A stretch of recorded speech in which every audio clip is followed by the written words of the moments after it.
Você tem dúvidas de como fazer a sua contabilidade de forma correta aqui nos Estados Unidos? Hoje eu vou conversar com Alex Pedro sobre esse assunto.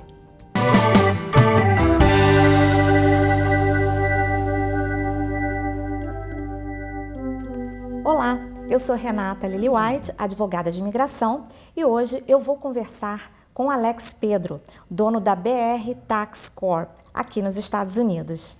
Olá, Alex. Olá. Seja bem-vindo Muito obrigado, ao nosso Renata. programa. Fala um pouquinho sobre você, se apresenta, um pouquinho da sua história. Bom, meu nome é Alex, sou servo de Deus, sou presidente da empresa BR Tax Corp. Ela já está situada na Flórida há 4 anos e hoje a gente está abrindo uma filial, já tem 2 anos que a gente está abrindo uma filial aqui na Geórgia. Tá. E a gente presta serviços de contabilidade, imposto de renda, abertura de empresa para todos os imigrantes brasileiros. Nosso foco hoje é a abertura de empresas, tax e regularização fiscal para os imigrantes brasileiros. Para a comunidade brasileira. Para a Que comunidade. bom, né? Tem muita necessidade disso aqui, né? Sim. E Alex, me fala uma coisa, você, né, é contador também no Brasil, Sim. né? Tem muita experiência na legislação tributária também lá. E agora aqui nos Estados Unidos já há quantos anos, mais ou menos? No Brasil a gente já atuou, eu atuei há 15 anos. Comecei devagarzinho no escritório, como auxiliar de escritório, fui crescendo, conhecendo todas as etapas do escritório de contabilidade.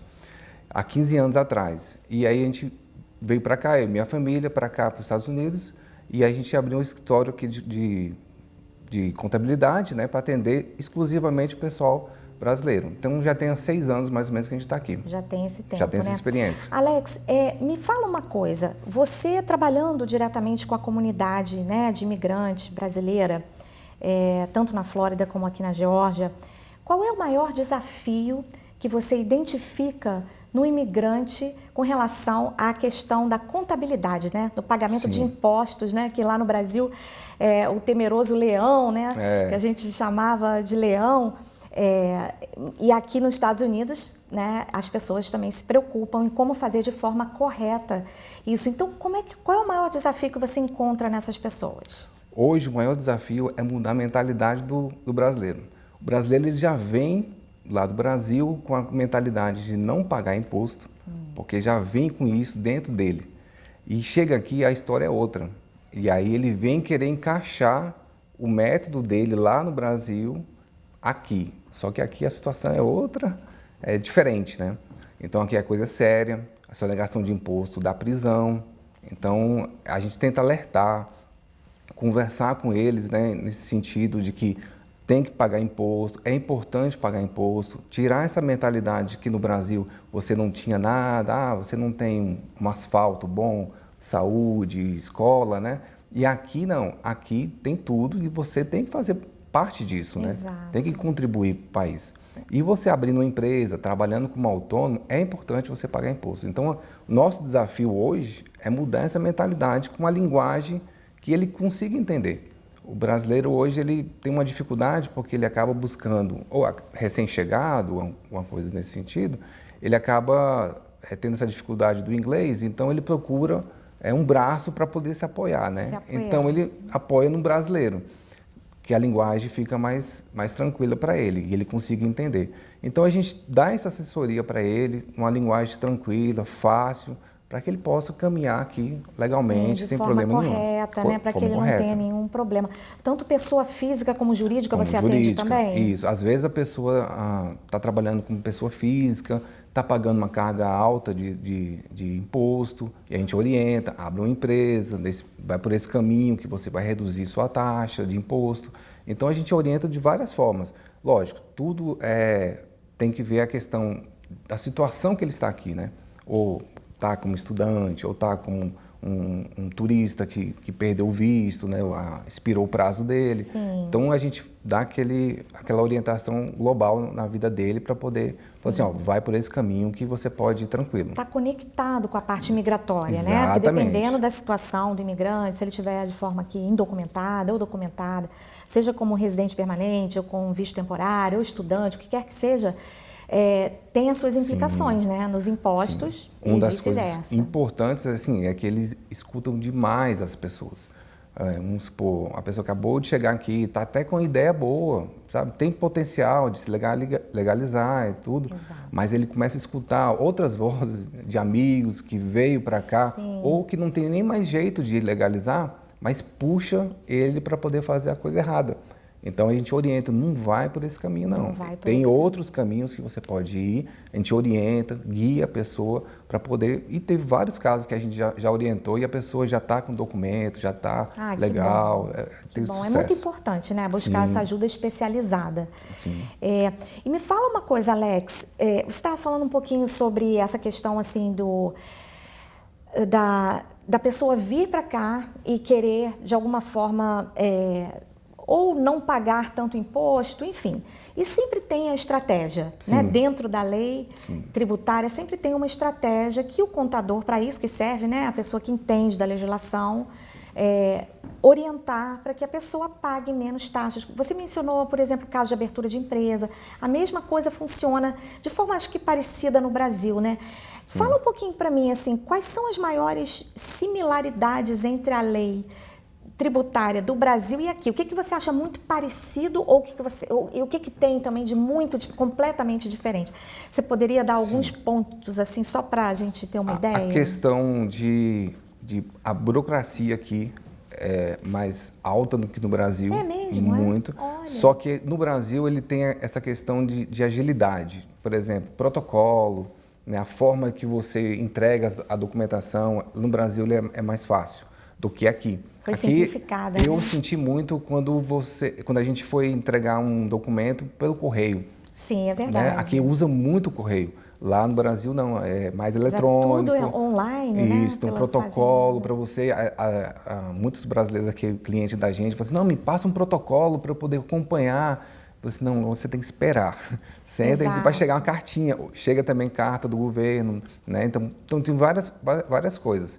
Agora, em relação a impostos, no Brasil tem muito assim, você produz e já paga o imposto, entendeu? Não interessa se você teve um prejuízo, entendeu? Mas você já pagou o imposto para o governo.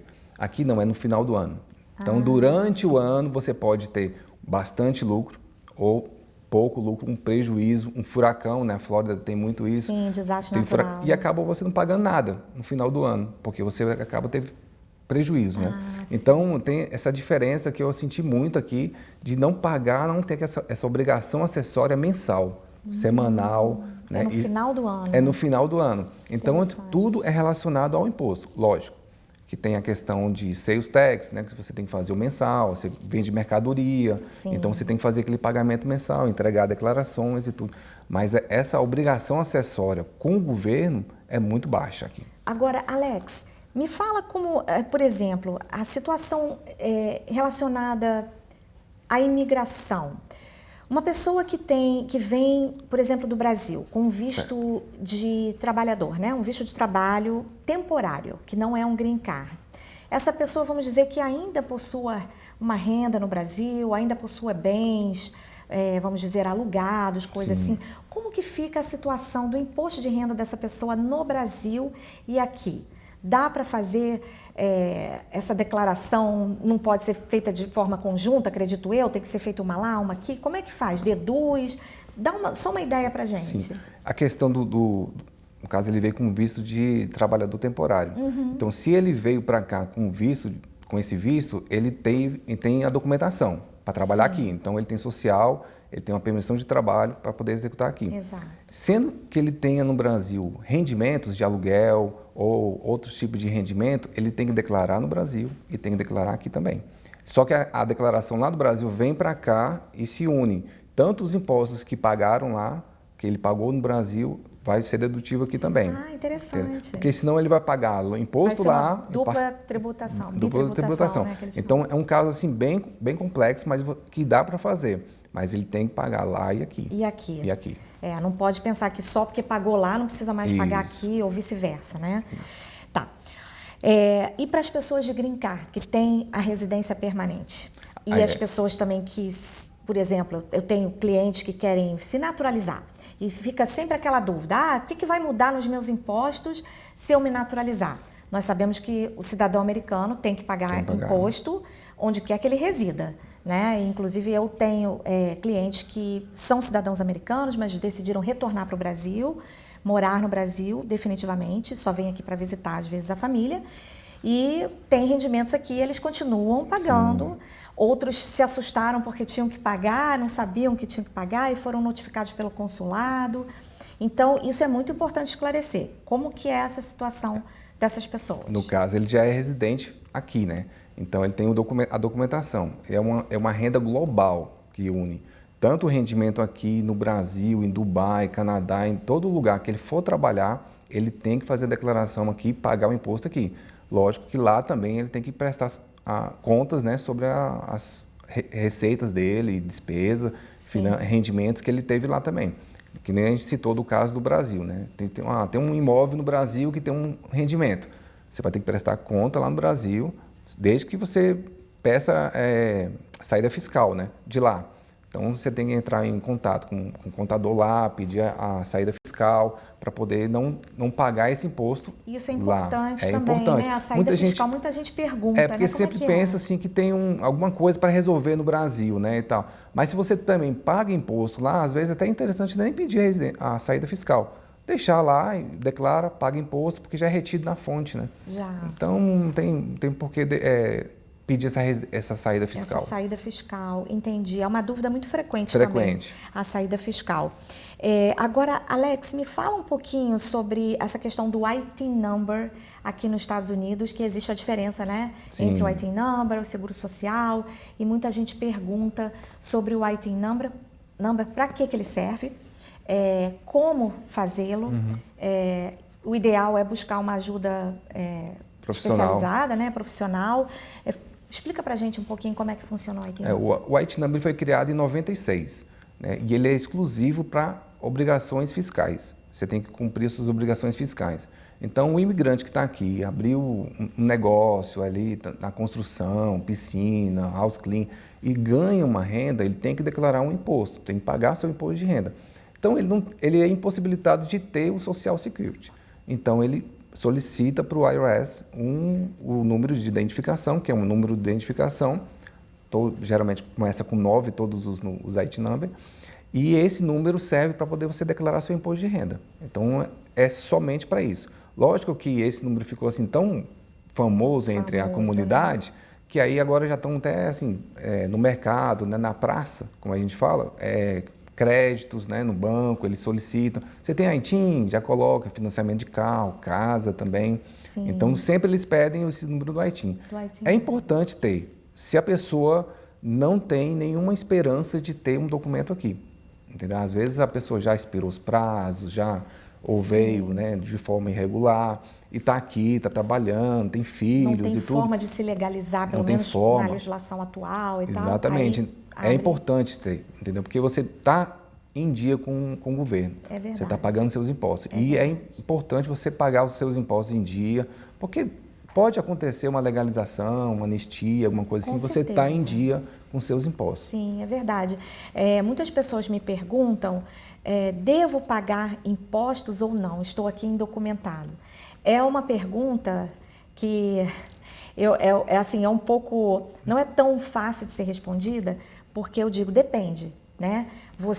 Se você está num processo de deportação, né? Você está aqui Sim. de forma indocumentada, cruzou a fronteira, está em um processo de deportação e já está aqui também já há algum tempo, é ideal que isso faz parte, né, do seu bom caráter moral, que a gente chama, Sim. na análise de um caso de deportação, uma defesa num caso de deportação, quando a gente apresenta para um juiz de imigração essa defesa, isso é muito importante, mostrar que a pessoa está aqui pagando impostos. Sim. Embora ela esteja indocumentada, embora ela tenha entrado de que forma tenha sido, ou mesmo com visto e tenha ficado além do prazo, já está aqui há muitos anos, ela está pagando impostos, porque para o americano isso é muito importante. Né? O taxpayer money, né, é muito importante na cultura americana. Então, eu sempre falo para as pessoas, se está aqui indocumentado, né? Procure um profissional, veja de que forma você pode pagar os seus impostos, tente pagar o valor correto, né? Não só negue seus impostos, porque isso tudo conta na hora de uma defesa num caso de deportação. Eu já vi várias pessoas conseguindo se legalizar, até no processo de cancellation of removal, que a gente chama, que é o 42B, né, para pessoas que já estão aqui há mais de 10 anos, Sim. indocumentadas. Tem uma série de requisitos e um deles é o pagamento de impostos, que demonstra o bom caráter moral da pessoa. Exato. Então, às vezes, fica um processo enorme, assim, porque a gente tem que juntar 10 anos de impostos ou mais, né, da pessoa ali pagando. Então, o juiz leva isso em consideração. É muito importante, viu, gente? Quem está aqui dessa forma tem que pagar impostos, né? A O pergunta ideal... deveria ser assim, né? Eu devo pagar impostos ou não? A pergunta seria assim, eu devo cometer esse crime ou não? Exatamente. Fica mais fácil, né? Exatamente. Opa, é crime, então eu não vou nem fazer, né? Exatamente. Eu não vou deixar de fazer. Exatamente, é assim, é muito importante. E você está falando dessa questão de crime, né? Eu sempre me lembro da história do Al Capone, né? Exatamente. Que pegou Al Capone. É o mais famoso, né? Não foi, né? Vamos dizer, a máfia, o crime, né? Diziam que os impostos, né? Foram os impostos. Então, é sempre importante realmente estar em dia aí com o IRS. Agora, Alex, me fala uma coisa. Com relação a uma empresa, abertura de empresa aqui nos Estados Unidos, né, junto ao IRS, principalmente, né, que é o Ministério da Fazenda daqui dos Estados Unidos, para quem não sabe. Existe algum passo que possa ser dado por um empresário, uma pessoa que quer abrir essa empresa antes mesmo de vir para os Estados Unidos? Como é que ele se prepara para essa abertura junto ao IRS aqui? Isso. A questão do IRS, assim, às vezes as pessoas têm até um pouco de mito ou colocam algumas informações erradas, né? Você precisa ter um IT number, você tem que ter um social para poder abrir uma empresa aqui, e não precisa. Então, só com passaporte você consegue abrir uma empresa aqui tranquilamente. Não tem nada a ver com social ou IT number? Não tem, não é vinculado a nada. Pode demorar um pouquinho a mais, alguns dias, né? Porque o processo vai ser pelo correio, então uns 15 dias para poder resolver. Mas abre a empresa tranquilamente. Não tem tanta dificuldade em abrir, e também o que a gente sempre orienta é o planejamento. Se esse planejamento que você tem aí de abrir uma empresa vai prejudicar a questão do visto, né, você tem que estar alinhado com o seu advogado. Com o advogado de imigração. Né? Você já tem visto, ok. Está lá no Brasil, por exemplo. Eu já vou abrir uma empresa nos Estados Unidos para poder, quando eu chegar lá, já está aberta. Tá, mas você vai passar por uma imigração, no aeroporto, seu advogado vai te orientar em relação a isso, vai te prejudicar ou não. Agora, se você já vem, vou abrir uma empresa nos Estados Unidos e eu vou abrir quando eu chegar lá. Então, já vem com isso planejado já na sua cabeça, já pensando já com, o contador, quando eu chegar aí, eu vou abrir uma empresa contigo, para poder caminhar, porque eu tenho esse ramo para poder atuar, eu tenho essa especialização a fazer. Então, tipo assim, eu quero guiar o meu documento, por exemplo, em cima da minha empresa que eu vou abrir aí. Exatamente. Né? Então, isso ajuda muito. Muita gente conseguiu o documento aqui porque veio do Brasil com uma ideia, já entrou em contato com o contador, com o advogado e já guiou o processo dele em cima daquilo. Começou de forma correta para não precisar depois, né, passar por problemas aí. Então, o ideal é procurar você antes. Para quem está assistindo essa entrevista hoje fora dos Estados Unidos, o ideal, gente, é procurar o Alex antes de vir para os Estados Unidos. Quem quer abrir empresa, quem quer ter um visto aqui, tudo, sempre procurando profissionais que entendam da legislação aqui antes de fazerem qualquer coisa, para terem a orientação correta. Né? Agora, Alex, para a gente finalizar aqui, quais são as dicas que você daria para pessoa física e pessoa jurídica que estão planejando vir morar nos Estados Unidos, ou até que já estão aqui, mas que nunca tiveram essa orientação de natureza contábil? Quais são as maiores dicas que você daria para essas pessoas em termos de contábeis? Eu oriento muito meus clientes assim, às vezes eles até têm uma ideia boa, né, é trabalhador, gosta de trabalhar, tem uma visão boa, mas é desorganizado. né? Então, tipo assim, as finanças deles são desorganizadas, paga coisas, serviços, né, com cartão, por exemplo, pessoa física se não misturar, mistura demais as coisas. Ou a esposa tem, aí vira uma bagunça. Então, tipo assim, a gente sempre orienta,